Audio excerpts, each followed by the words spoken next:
One of the greatest things we as writers can do is learn from other writers. Last night I finished reading An Absolutely Remarkable Thing by Hank Green. I really enjoyed it, gave it like 4 out of 5 stars. I thought it was a very good book. So the story follows April May, who one night as she's walking home, she sees this giant robot statue there. So she's like, this is kind of cool, let's make a funny video about it. So she calls her friend over, they make a video, post it. Well, it turns out this is one robot of many across the world that has randomly showed up, and because she was the first to report on it, suddenly she is skyrocketed to fame, and from there becomes what we would call an influencer or content creator today, running various different social media platforms, etc. However, one thing that stuck out to me was how Hank handled the internet, and how I felt we could learn from his use of the internet and internet stardom and influencer life as a plot device, and sort of how to write it without being really cringy.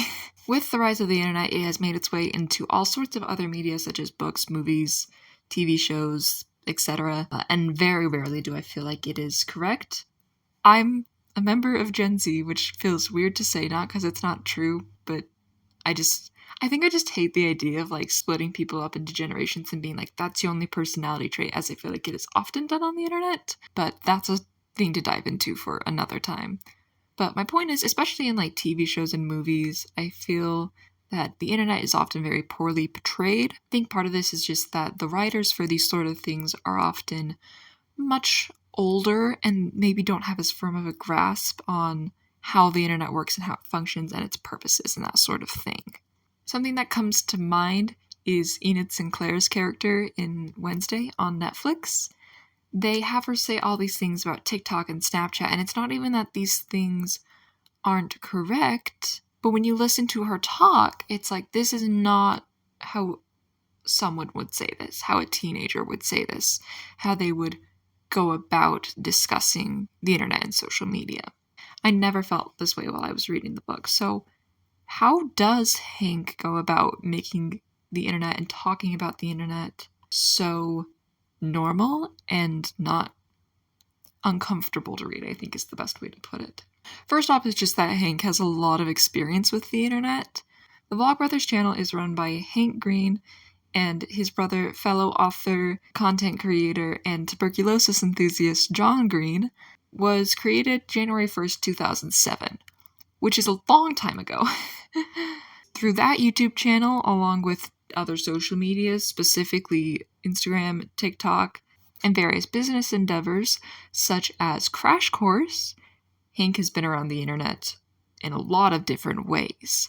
Because of that, he's familiar with how it works, what it does to a person, not just routine-wise, but also psychologically, and kind of the idea of fame that comes with that.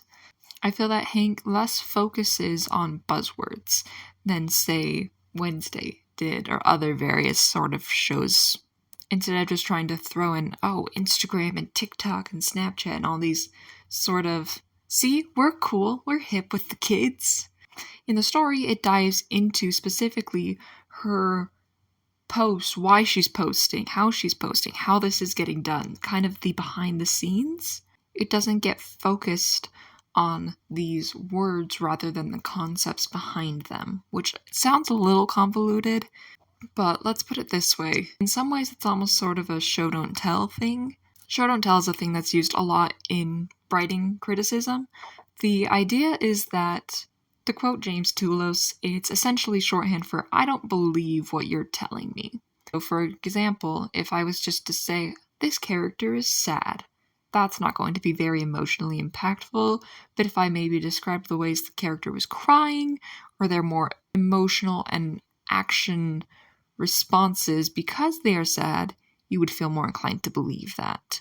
In a similar way, Hank is using the internet by exploring the concepts and the ideas around it, and the idea of fame as an influencer, constantly having to keep posting to keep retention, wanting and craving that attention from mass people, which is a very big part of the main character in this story, by the way.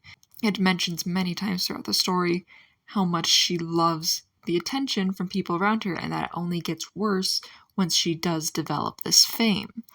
He also explores all the different sides of the internet, the good it can do in promoting different philosophies, but also the bad it can do in promoting different philosophies. I won't get into details because I don't want to give out spoilers, because I genuinely do think you should go and read this for yourself.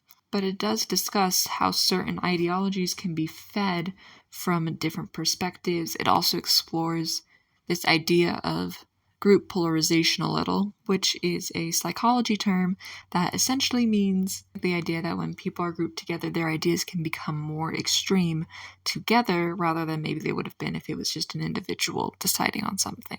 This is seen because in the story there are two kind of separate groups. The one that April May leads, which is for and support of these robots, the Carls, whatever you want to call them, and this other group, the Defenders, that is vehemently opposed to them, and kind of the fallout that ensues. So what can we take from this? In general, the basic things of do your research. If you're writing about something you're not really familiar with, talk to someone who is familiar with it, read articles and other things about what you're writing about, or similarly,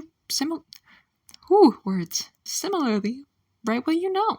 There is no shame in taking a look at the life and the things you're familiar with and putting them into a story, because you have the experience to write on them in a sense that someone else couldn't.